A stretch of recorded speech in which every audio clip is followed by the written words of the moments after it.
happy Friday. It is Good Friday as well too if you celebrate Easter. And I am super excited to have Sarah Scudder with us today. She is the Chief Marketing Officer of SourceDay. And I just have to read your bio that you sent me, Sarah, because I was cracking up so hard when I saw this, and I love it so much.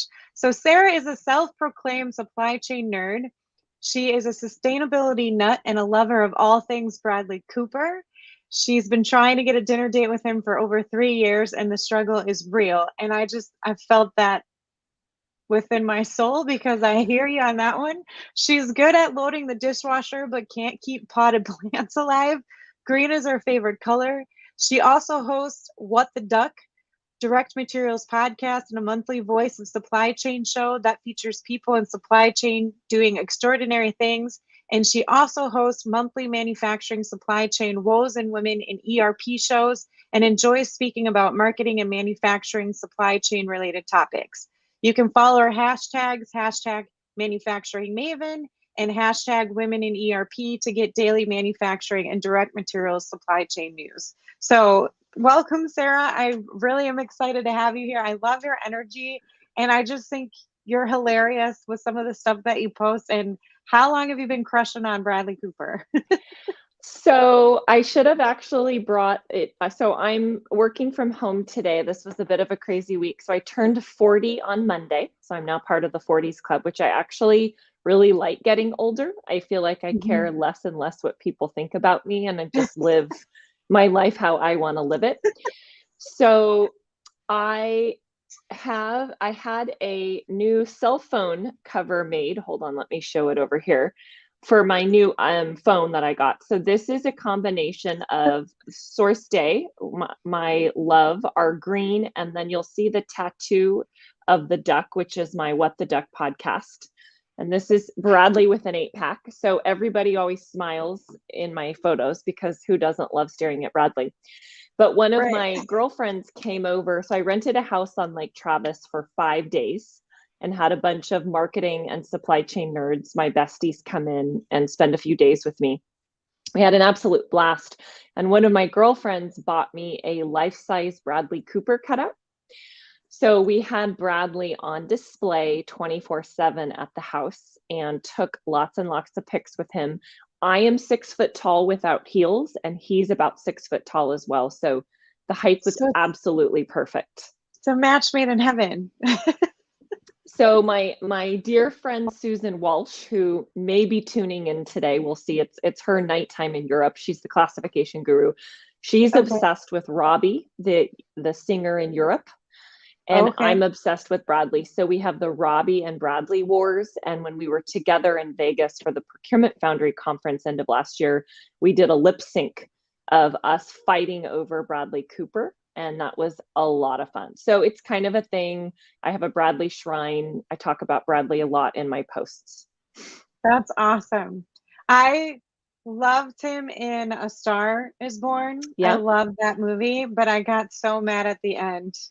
I was like a wreck for days, and I feel like it is so sad and so emotional. So absolutely love that movie. I thought he was fabulous, but my favorite Bradley movie is The Silver Lining Playbook. I haven't seen that. He was excellent. He's actually producing a movie right now where he's a very famous composer. So his look and vibe is very, very different because he's playing a different role. So that should come out in the next couple months. I'll have to take a look at that. I'm a fan as well.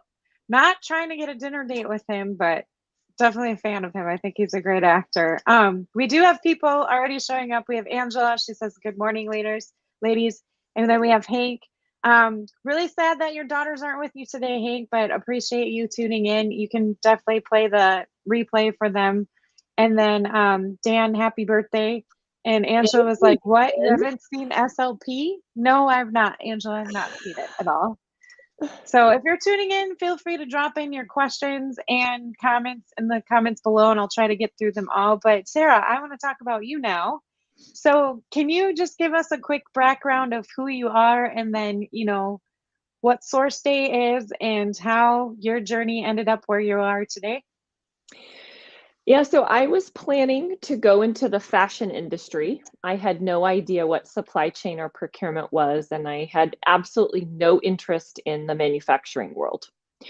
So I did runway in high school and realized that that would be a very short-lived career, very, very competitive, very challenging. Once you turn 30, you're kind of a has-been, and it's a tough, tough industry. So I decided that I wanted to go into business, and I have a love for communicating and messaging and educating people. And so I decided I would probably be well suited for a career more in the sales or marketing route. Okay. So I went to school at Sonoma State University, which is a very, very tiny, almost like a private school, but not in Sonoma County, so in the Bay Area. And I was planning to actually graduate and eventually produce fashion shows. So I actually wanted to have my own company more on the production side, which would involve a Okay. lot of sales and marketing. So my senior year, I was putting on a very, very large fundraising event for my sorority called Lip Jam, where we have all different organizations come and perform lip syncs, and all the proceeds go to diabetes research, which was my national sorority philanthropy. Okay. And so I was very busy. I was a double major. I had a minor. I was involved in a ton of organizations. And so putting on this event, there was a lot of sourcing and procurement involved.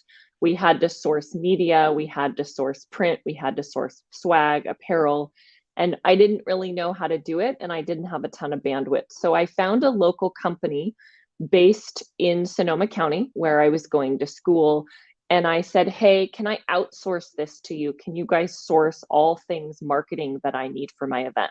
And they did that. That was kind of in their wheelhouse. So after the event was over, they offered me a job and said, we'd like to have more women at our company. We'd like to have more women in our industry in general, Hmm. and want to start an internship program. And we think you would be a great conduit between us and the university since you went to school there. So in my mind, I'm thinking, I have absolutely no interest in going into supply chain and procurement. Sounds just very old school and like a bunch of old guys hanging out. But I loved the team and the people that I had worked with through putting on this event for the last few months. And so I did a lot of soul searching, and I realized that I am somebody who would not do well in a large corporate environment. I'm kind of quirky. I kind of like to do my own thing. And so I said, you know what? They're a small company. I would be able to learn a ton about all facets of operating and running a business. So maybe this would be a good opportunity for at least to get started. So I took the job, and I wound up staying at the company for several years and actually stayed with them through an acquisition. And the company basically was in marketing procurement, which is kind of a very random niche in the supply chain procurement space. Organizations who spend a lot on marketing will often hire someone or multiple people to help the marketing team source and procure everything that they need to develop pipeline and generate revenue. Hmm. So that was the space that I played in. And I spent actually most of my career in sales, not in marketing. Okay. So I was kind of the main, what you would call enterprise salesperson selling our marketing procurement software. We started out pretty US focused, but towards the end of my time there, we were actually bringing on some international clients as well. So the company that I was at was acquired by a firm based in New York that had 3 locations. They wanted to expand their footprint on the West Coast. And we had 2 offices at the time, and it was a nice kind of tuck in to their larger long-term strategy. So I Hmm. stayed there a couple years, and then I went out and worked for a media company and helped them build out a marketing software division to really help them expand and get more into the marketing software space. And while I was doing that, a friend of mine who has a media company in the supply chain space, has a podcast, more on the logistics and transportation side, was talking to the CEO and co-founder of SourceDay because he was coming on her podcast. And he had said, we are looking to hire a CMO. Do you have anybody that you would recommend? Well, she recommended me. And fast forward a few months later, I decided to pivot my career. I was primarily in sales and on the indirect side. And I decided that marketing was my true love and passion. And I had been doing a lot of marketing, just more in a sales role. And that I was ready to tackle the other side of the house, which is direct spend and direct materials procurement. So I ended my job on a Friday, packed suitcases on a Saturday. I moved to Austin into corporate housing on Sunday, and I walked to work on Monday. Wow. So I have been at SourceDay now about 18 months. We are, again, very, very different pivot from where I spent the first part of my career. We are 100% focused on direct spend, direct materials procurement. And our biggest base and the biggest group of clients that we work with are mid-market manufacturers based in the United States and Canada. So now my entire world is direct materials. And a big part of what my team and I do is spend time sitting with, talking to, studying and learning about the manufacturing space so we can produce high value content and market and educate the manufacturing community about the problem that our software solves. Gotcha.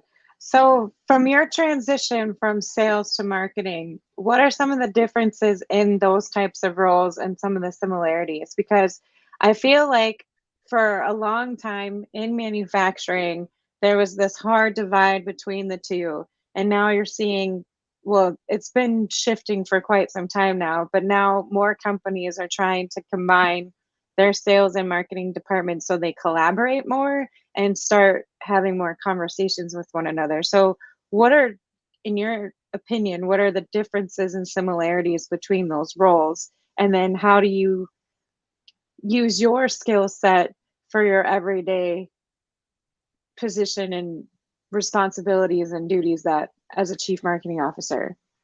So marketing is about educating your market at scale. So when somebody is ready to buy, they think of you. Sales is a function where you are capturing immediate demand. So marketing is the education piece. Sales is closing inbound opportunities when somebody comes in and is interested and ready to buy. So sales is immediate, more one-to-one. Marketing is big picture, going after an entire market, an entire group of people, and more of an educational play. Is that what you like more about marketing than sales? So here's why I've developed a love and passion for marketing. So first off, let's just keep it real. Salespeople get paid way more money. So if you care about making a ton of money, you should be in sales. You get a base plus commission depending on the size and organization that you're at. You can make very, very good money in sales. So when I started my career in my early 20s, I was making very, very, very good money in my 20s. Had I started in marketing, my compensation would have been half or even a bigger differential than that. So that is a really, really hard thing if you're thinking about a marketing versus sales career. And that's something you should consider and think about early on. And if you do decide to pivot in your career, you just need to know that going into it. Most marketing teams and most marketing organizations today are not commission-based. Now, we may see that change and pivot in the future as more marketing teams are focused on pipeline and revenue generation. But from my personal experience, most marketing teams, at least in my world that I've seen, are not commission-based today. So I thought it was outrageous that I was spending all this time in sales outbounding to people that had no interest in talking to me. And I said, this seems crazy. And it seems like I should be spending my time educating people so they can do their own research. And then when they're ready to buy, they can reach out to me. So I looked at my market, which at that time was marketing procurement, and I said, where are people in marketing procurement going to get information? At the time, TikTok wasn't a thing. So keep in mind, this is a few years ago. But I started interviewing and talking to anybody that would talk to me that was in the marketing procurement space. And one of the things I asked is, where do you go to get trusted information? And the people that I spoke to said LinkedIn more than any other platform or place. So after I had gathered what I thought was enough intel to make a statistically relevant decision, I made a personal challenge for myself. And I said, I'm going to post every single day on LinkedIn for 90 days. I'm going to get up in the morning. I'm going to write a post. I'm going to do a post. And then I'm going to spend time reading other people's posts and commenting and engaging. I'm going to do it every single day, 7 days a week. Yes, including the weekends. My weekend posts actually perform better than my weekday posts. And the results were amazing. I actually shocked myself with how powerful and how much difference it made in those 90 days for me producing relevant, interesting content in my own voice and sharing it on LinkedIn. So after that, I completely pivoted my entire sales strategy and I focused more on the education and started producing a ton of content. I started hosting shows. I started going live. I started hosting communities to get people together to talk about relevant topics and ideas. And when I started doing that, I said, you know what? This is marketing. This is what marketing people do. And that's where I knew that I wanted to pivot my career and go into marketing more of a technical sales. Now, I would argue that I think it helps me be a really good marketer because I have such a strong sales background. So I do think sales and marketing can work closely together and can align. And I think organizations like mine, I'm very, very blessed that our sales group values and appreciates marketing and wants to work with us. And we work very closely together. But I would say if you are wanting to make a ton of money, you should absolutely stay in sales. If that is not the most important thing to you and you love the education influencer type role and doing more of that, then I think marketing is a really fun and awesome career to consider. So part of Mavens is to kind of give a view of what positions look like in the manufacturing space. And you're the chief marketing officer, which is the C-suite level of position. So can you just kind of break down, what a day in the life looks like for you and some of the skill sets that help be a successful chief marketing officer? Because in manufacturing, I think there's still these misconceptions that it's dirty, dark, and dangerous. And, you have to be good at math or science, but there's other positions that are available where you don't necessarily have to have excellent math skills or science skills, but other skills that can really excel in the position that you have. So can you just kind of describe what your position is and break it down a little bit? Yeah, so I run the marketing department at SourceDay, including me. We are a team of 9.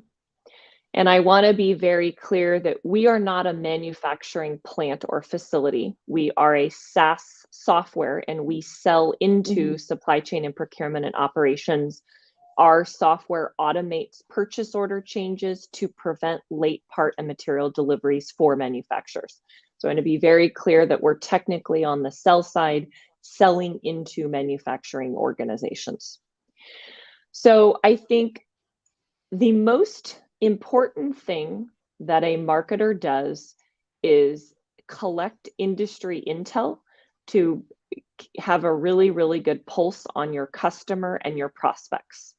So skill sets for that are learning how to interview people, to capture insights, to track and collect data, and then be able to extrapolate from interviews the underlying themes, and from that develop content and messaging strategies. It is shocking to me how many marketers that I talk to that have never spoken to their customer or have never ever spent time talking to their prospects. So to me, that is the most important thing that any marketer should be doing. If you are working for a company that doesn't allow you the ability or resources to talk to your customers or talk to your prospects, you should immediately look for another job. How can you message and add value to those people if you don't even understand what they do and what their day-to-day looks like? Yeah, that's so interesting because I've seen that a lot too, especially within manufacturing. Yeah. So first thing is, as a marketer and as a leader, if you're looking to come in as at a director level or higher, is make sure you develop a process and system to conduct customer interviews and conduct prospect interviews as much as possible. This is not something you do once a year. This should be part of your day-to-day and weekly schedule. For me, as the leader of my marketing team, I try to talk to people in my industry every single day. I'm messaging with them, I'm hopping on a phone call, I'm hosting shows with panels, so I'm getting constant feedback, I'm hosting a podcast. So I'm always trying to spend time with people, and it's really important for me that my team does the same as well. So hands down, if that's the one thing you take away from our combo today, is spend more time than you are today with your customers and prospects. Even if you have like a sales team where you're kind of divided from, ask the head of your sales team, you know, hey, can we get it? Like, can I just be a fly on the wall when you're having conversations with customers and just listen to how you're talking to them and what the jargon is? That's something that I've done in past positions where I've just inserted myself in the conversation because you can't, like you mentioned before, you can't really write good content or produce good content if you don't know how they're talking about the things that they're talking about. So yeah, so one of the things, Meaghan, you bring up a really good point, is talk to whoever's running your sales org and ask them to start recording all their sales calls. yeah. So there's Gong, there's lots of systems out there. If you don't have a budget for that, Zoom has a basic record function. Put them all in a spreadsheet and share that with the marketing team. Other than talking to prospects and customers on your own, listening back to sales calls is highly valuable. You're going to hear every objection under the sun as to why somebody doesn't want your product or service. You're going to hear what questions they ask. You're going to learn so much from those conversations that will help you produce better content. Absolutely. The second thing that a marketer does is understands where their customers and prospects are going to get their information. I see so many organizations missing the mark by investing time and resources on many different platforms instead of picking the one that's the most important for their prospects and becoming an expert and crushing it on that platform. You do not need to be on every single social media platform. There are 10 plus platforms when you think about Reddit, Quora, Snapchat, Insta. Most organizations in manufacturing do not have large marketing teams. You're looking at 4 or less. Oftentimes it's a one-person show. So you do not have bandwidth, in my opinion, to be valuable on every single platform. So as you're conducting these interviews and spending time talking to customers and prospects, one of the most important questions to ask is, where do you go to get, what social platform do you use the most to go get trusted information? And you need to collect enough data. And then that would be my bet and my guidance for you, is to spend your time really crushing it on that one platform. For us at SourceDay, it is LinkedIn, hands down. Our prospects are either not on social media, so we have a strategy that involves email and direct mail. But Gotcha. if our prospects are on social, 9 times out of 10, they're on LinkedIn. So we invest heavily in LinkedIn because that is where our prospects are today. So second takeaway from this conversation today is figure out where your prospects go to hang out to get their intel, and then figure out how to get valuable, useful content in front of them on that platform. Okay. One of the ways that you can do that is on your website, you probably have some sort of form. If you don't, you should. You should have Yep. some CTA, which is a call to action. And that's where you're going to have somebody request a demo, schedule a meeting. Well, on that form, you should add a field that says, how did you hear about us? And that should be a required open text field, not a drop down. Drop down biases responses, and oftentimes people will just select the first one, or the drop down won't be relevant, so they'll just pick one. And that is what is called self-reported attribution. That is Okay. what people are going to tell you how they heard about your company.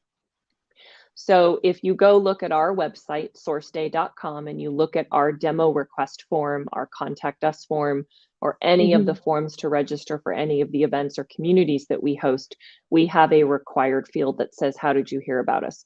I have a report that comes in through Salesforce, which is the CRM that we use. If you don't have something like that, you can do it on the back end just with a basic Excel file. But every single week, I go and look at the data of what people have said as to how did they hear about us. For us, number one is LinkedIn. People say they heard about us on LinkedIn. Number two, which is a little bit interesting and shocking, is email. For us, email is a really important distribution channel, but I wouldn't know that if I wasn't asking that question and I wasn't looking at that data. And the reason self-reported attribution is so important is if you have a CRM, something like a Salesforce or a HubSpot, it's going to self-assign, but that may not be accurate. So for example, I could go and pull a contact and it will say Google search, but the person actually said, I attended your Women in ERP show, right? Two very, very different points of Yeah. data.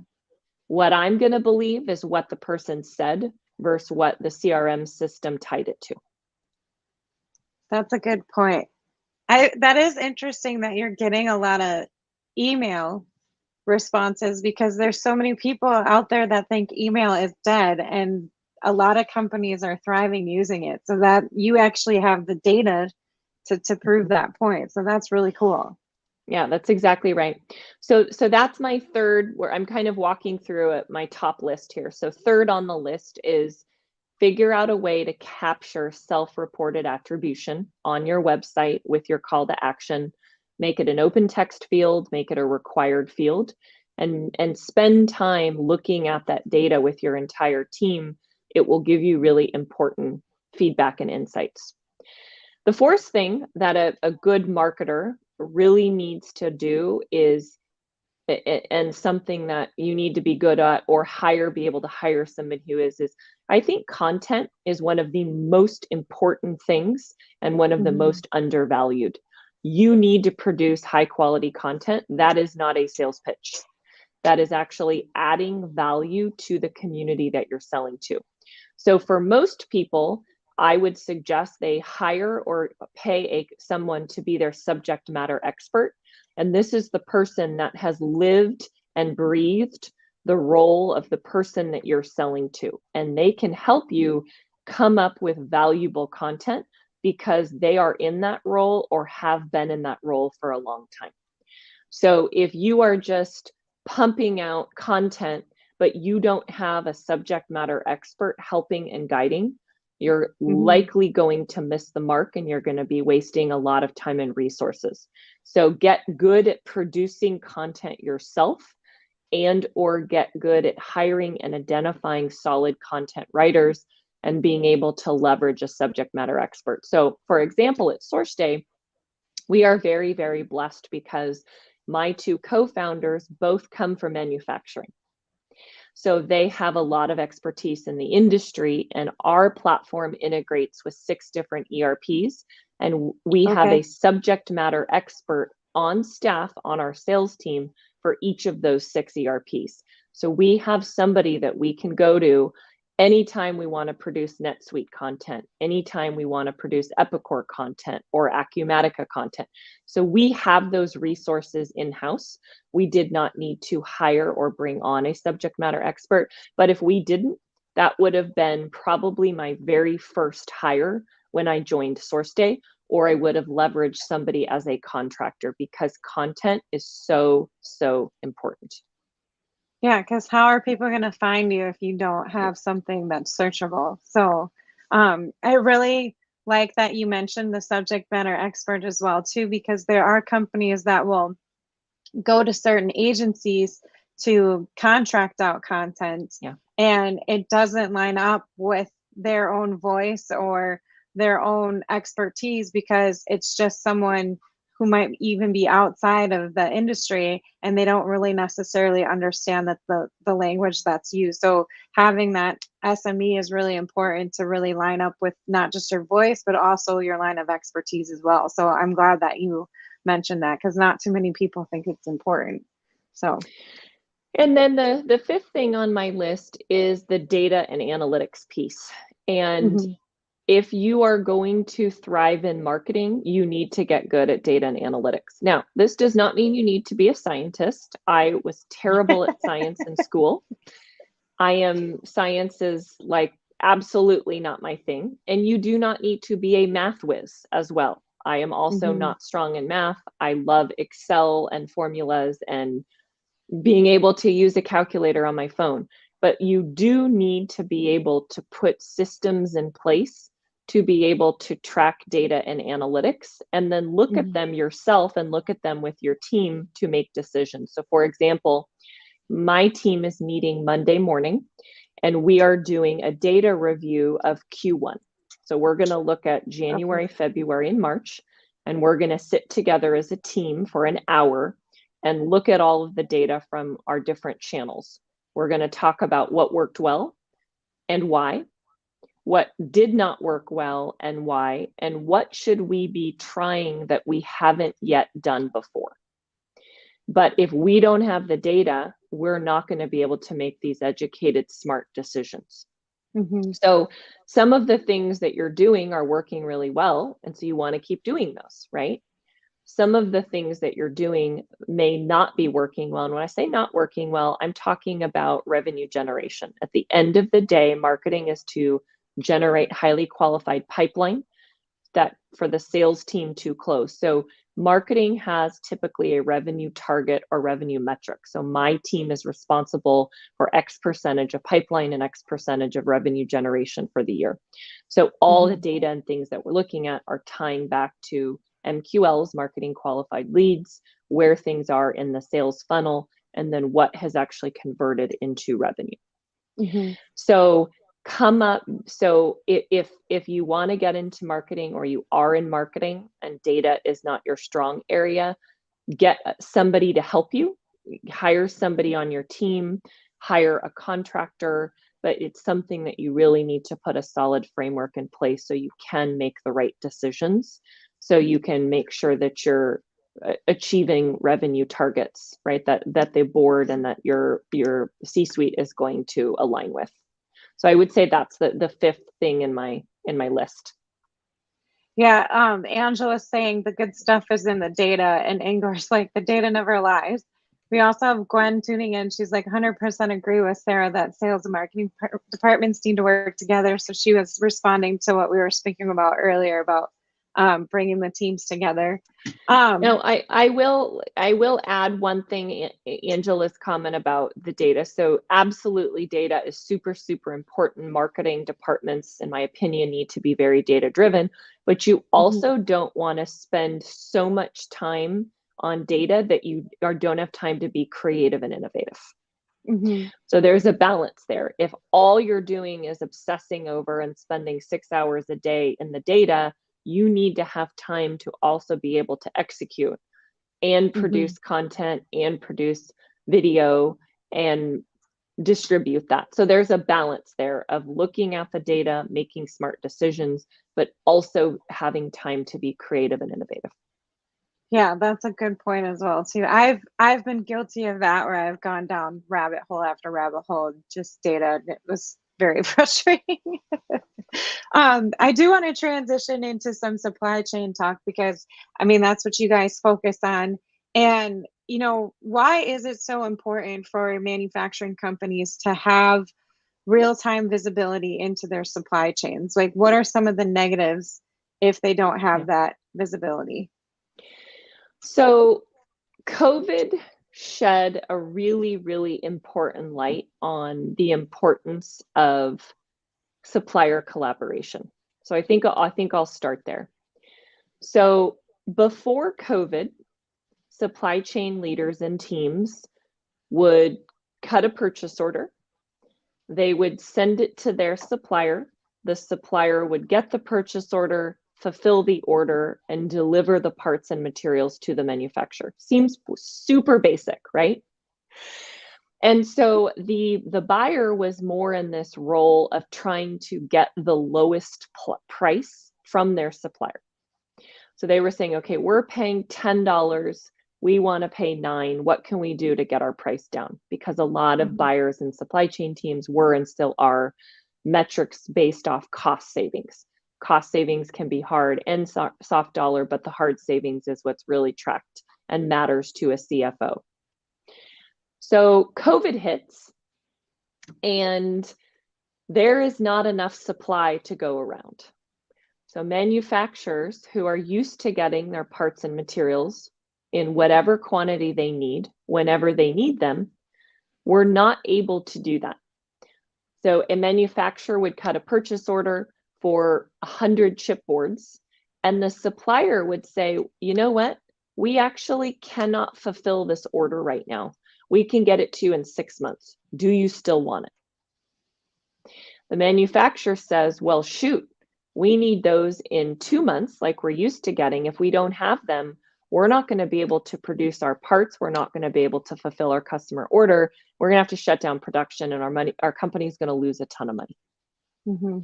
So that is what's happened during COVID in very, very simple terms.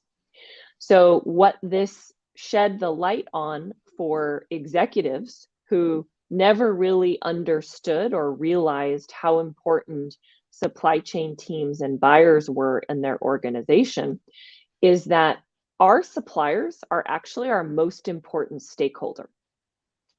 We better stop treating our suppliers like crap, and we better collaborate and work together with them. Well, the companies that had already been doing that were what I call the customer of choice, and they were the ones that were getting the supply first. So if you were treating your suppliers like crap, are they going to prioritize fulfilling your orders? Absolutely not. You were last on the list, and the people that treated their suppliers well were the ones that were getting their supply. So there's been this massive shift in supply chain and manufacturing where buyers now are more strategic and they are focused on collaborating and building and maintaining relationships with their suppliers. And that means you're having regular conversations with those strategic suppliers. You are working with them on innovations. You're sharing data and information with them where they used to be, buyers would be super guarded and would want to keep everything to themselves. Now they're sharing, like, here's our forecast. Here's an issue that happened yesterday. When you communicate and have this data exchange, a supplier can better service and support you. So pivot from I to we is huge. The focus on maintaining and collabing with your suppliers is huge. And now your supplier is your most important stakeholder. So you are going to treat them in a very, very different way. So what this means is supply chain visibility, which is where my company comes into play, is being able to in real time see where the status is on every purchase order.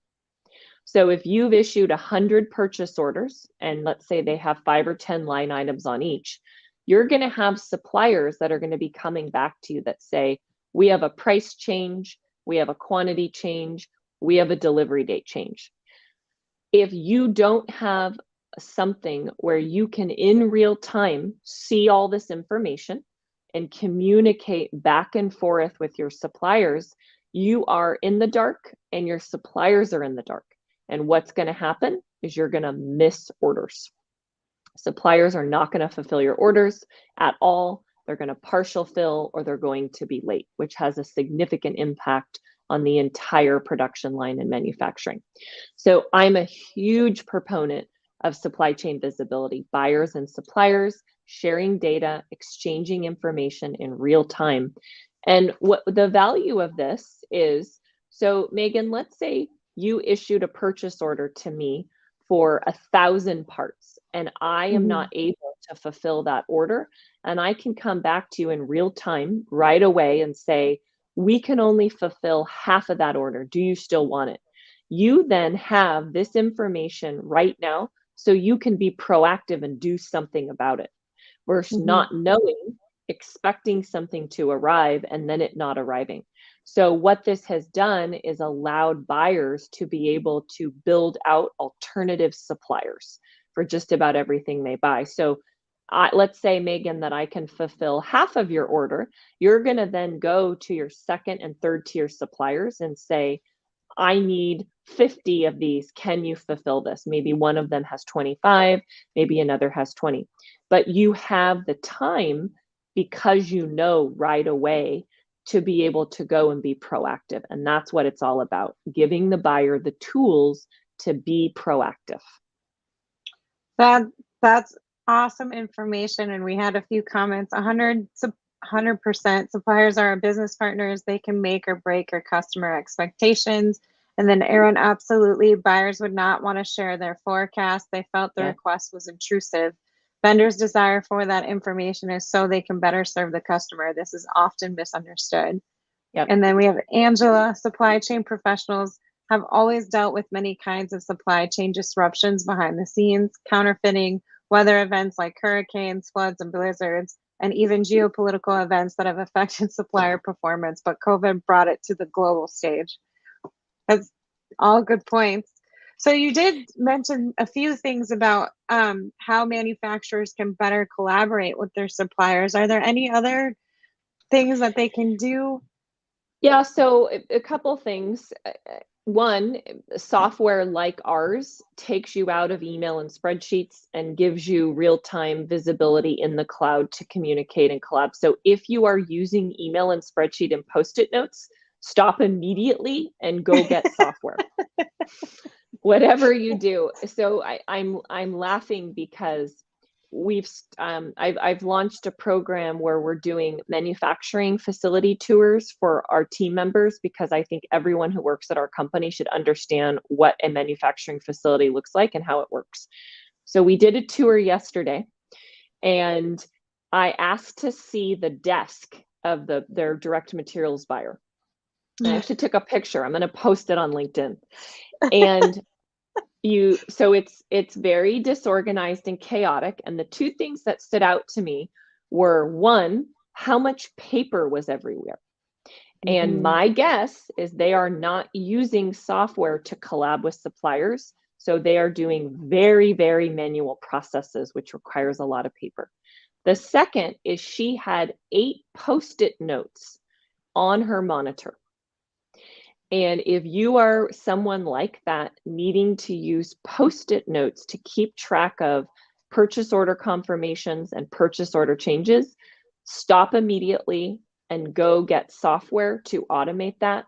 If you do not, you are going to miss at some point, and there's going to be a disaster happen where you're not going to get your parts and materials on time. So that would be my number one piece of advice, is stop relying on email and spreadsheets to manage your purchase order confirmations and changes. Second thing is, it's really important to figure out who your strategic importance suppliers are. Every supplier is not equal. If you are dealing with 100 suppliers, you need to not only look at your spend, because you may spend, a significant amount of money with 1 or 2 of them, but it's also about the impact to your product if you can't get that part. You may have a supplier that you don't spend a lot of money with, but if you don't get that part or material, you cannot produce your product. Therefore, your production line will be shut down. So don't just look at revenue, look at the importance of what they're providing to the end production of your product. Once you have a ranking of the importance of your suppliers, I would suggest putting a supplier management program in place for those most important strategic suppliers. How are you going to share data with them? How are you going to communicate with them? How are you going to make it easier for them to work with you? So they're not having to send 15 emails and create 10 spreadsheets every single day. And then the fourth thing is finding alternative suppliers. So important. You should not be relying on one supplier for your most important parts and materials. You need to find alternative suppliers. And that also means diversifying by location.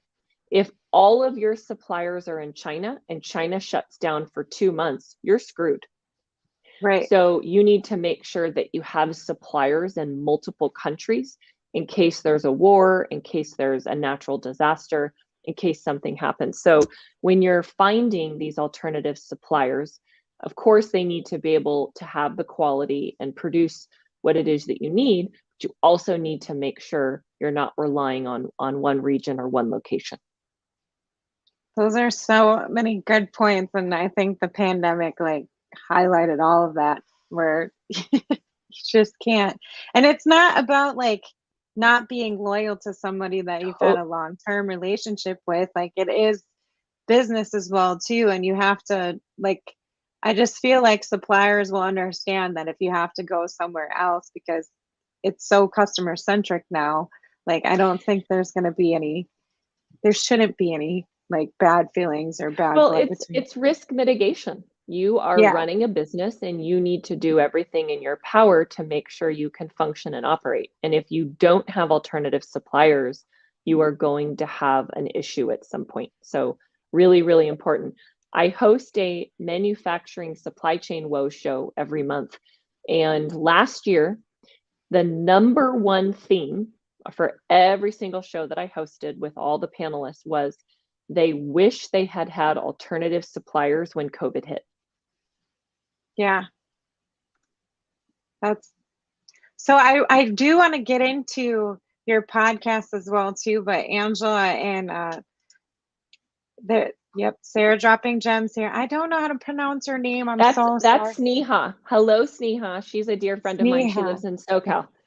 Thank you for joining us. But her and Angela are going back and forth. A wise supply chain professional understands how sharing the forecast is a win-win. Forecasts are non-binding. And then she also said in order to have alternative suppliers, you need to make certain that the specifications allow for this alternative. Do not spec in a single source. And then Sneha, sole and single sourcing are big risks to your business, especially navigating this economy of uncertainties today. And then, however, certain suppliers own the IP and this cannot be avoided. So a lot of great information. Do you want to respond to any of those comments? Oh, I was going to say Angela comes from a background working in very, very highly regulated industries.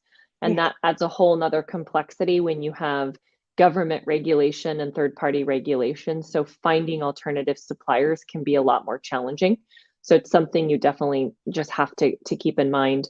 I would argue working with engineering and your design team is very important for supply chain. If you can have enough intel from your suppliers that you know there's going to be a challenge sourcing something, either that's existing or new, you can potentially have the design changed for the product so it doesn't require that part or material, or you can source an alternative in its place.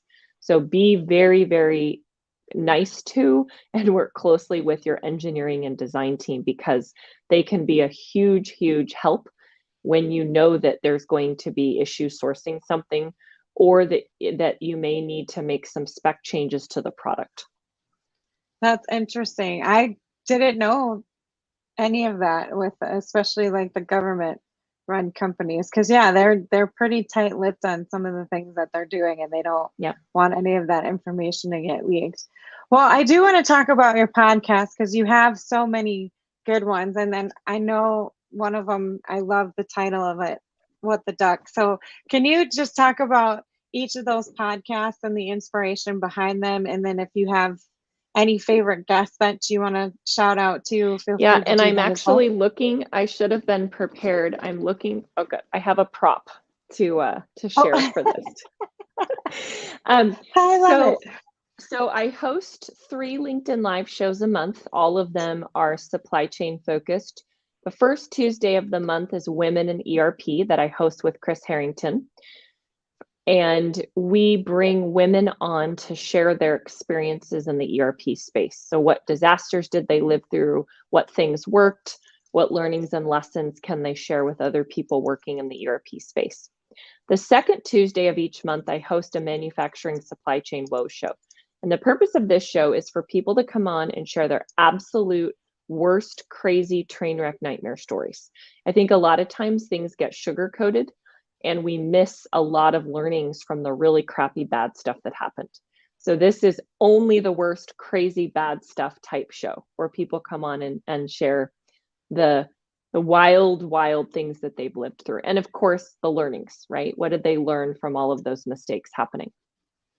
And then I host a Voice of Supply Chain show with ISM, and we bring on one guest a month to share their personal journey. So we start from childhood all the way through where they are today in their career.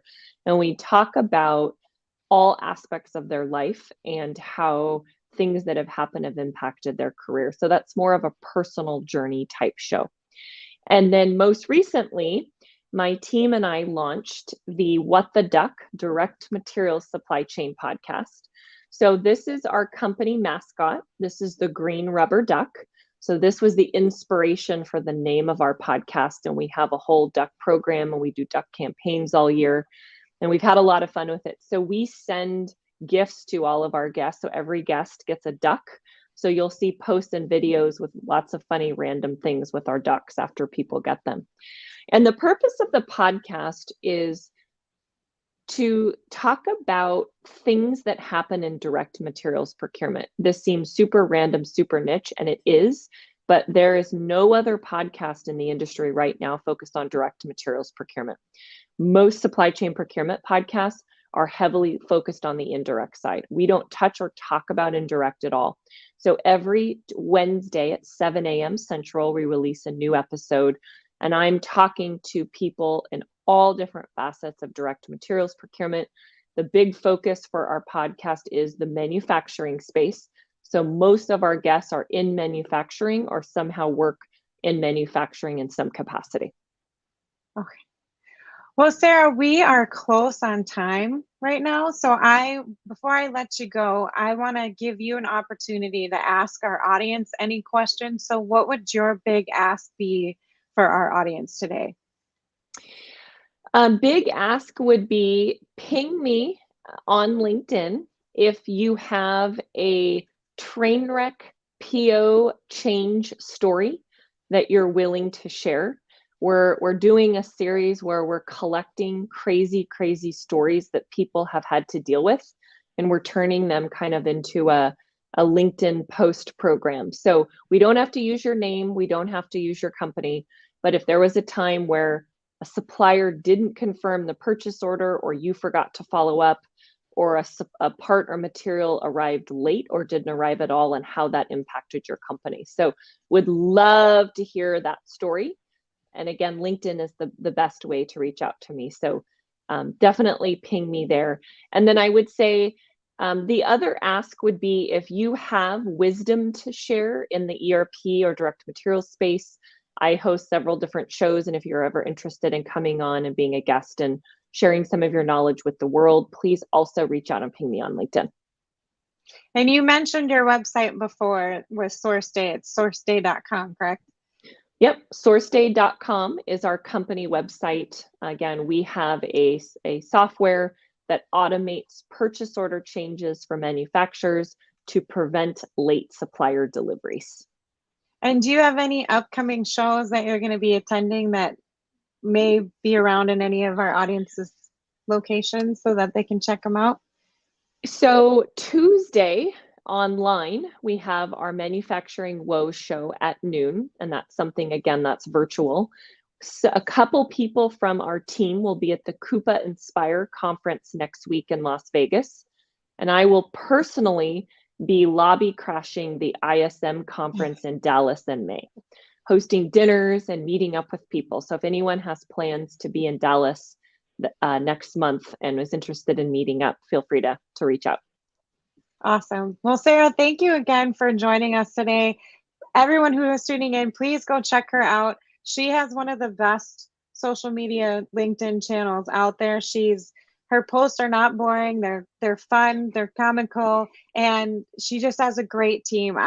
Every time I see one of your posts, I just know that you guys are all having a bunch of fun, and I hope to meet you all in person one day, because I love your energy and your vibe, and we need more of that type of energy in our world today. So thank you again so much for joining us, and I hope everybody has a great weekend. Sarah, Awesome. Any last words? Nope. What the duck? If you also are interested in getting a green duck, shoot me a note. These are super, super fun, and we're trying to send them all over the globe so we can have a duck family as we're growing. Nice. Well, thanks everybody. Have a great weekend, and I'll see you next week again for another Mavens Manufacturing episode. Bye, everyone. This episode of Mavens has been sponsored by Fresh Horizons Group. Fresh Horizons Group is a family-run company that was founded on the premise of helping organizations and businesses better tell their story through high-quality branded apparel and promotional items. Freshen up your brand by contacting Fresh Horizons today at freshhorizonsgroup.com.